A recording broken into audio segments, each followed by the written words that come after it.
First 10 minutes of, is it a good time to buy a company? Well, depending on your situation, it can be a really good time, and let me explain why that is. Right now, in the economy, things are starting to come back a little bit. We've talked about this in previous shows. In our local area, the unemployment rate is actually coming down Dramatically. Dramatically. Several percentage points over the last 6 months. The city of Mentor has about a 5.5% unemployment rate now.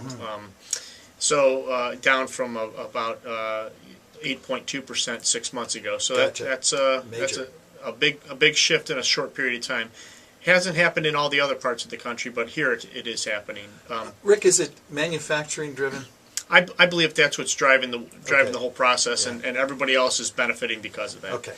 So as the economic activity increases, there presents an opportunity for maybe buying other companies to help add to your sales growth and Sure. so forth, and looking at companies that might have a positive growing earnings stream into the future. So if you take a company that you're looking to buy and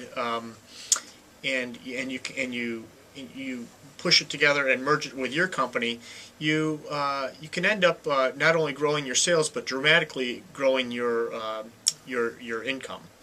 Bottom line. Basically, bottom line. Your bottom line is what Correct. you're really talking about. Yeah, because if you think about it, let's say that you have a business or a factory, let's say, that is running at 60 or 70% of capacity, and you buy somebody else, and let's say that they're a little bit smaller than you, maybe a quarter or a third of your size, and Yes. you buy them revenue-wise. Revenue-wise, and you buy them, and now you bring them, you close down their factory and move their factory into your factory.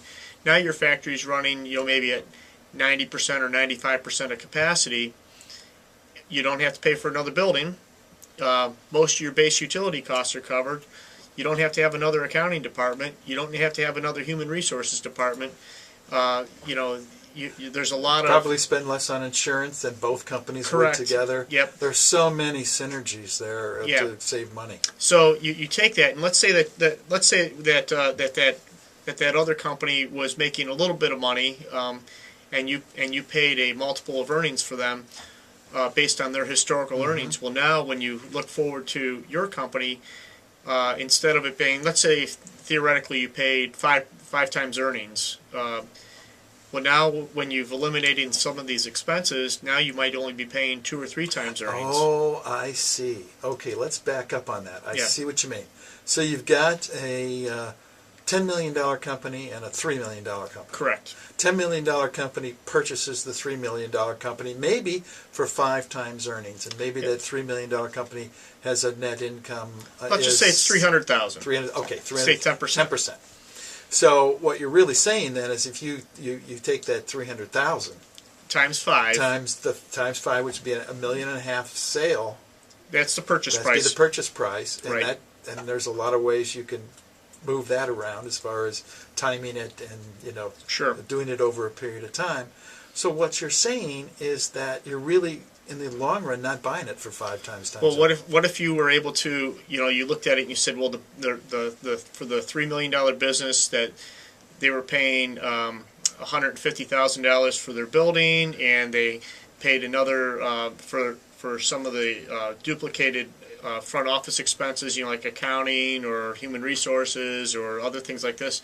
Maybe they're paying another $200,000, and then you identify another $50,000 of duplicated expenses. So you add it all up and you say, okay, the 150 plus the 200 plus the 50 equals about $400,000. So now you add that all back, and now that company, when it's merged with your business, that unit of the business is making $700,000 profit on $3 million in sales. If you buy it for $1.5 million, you'll have that new business paid off in a little over 2 years.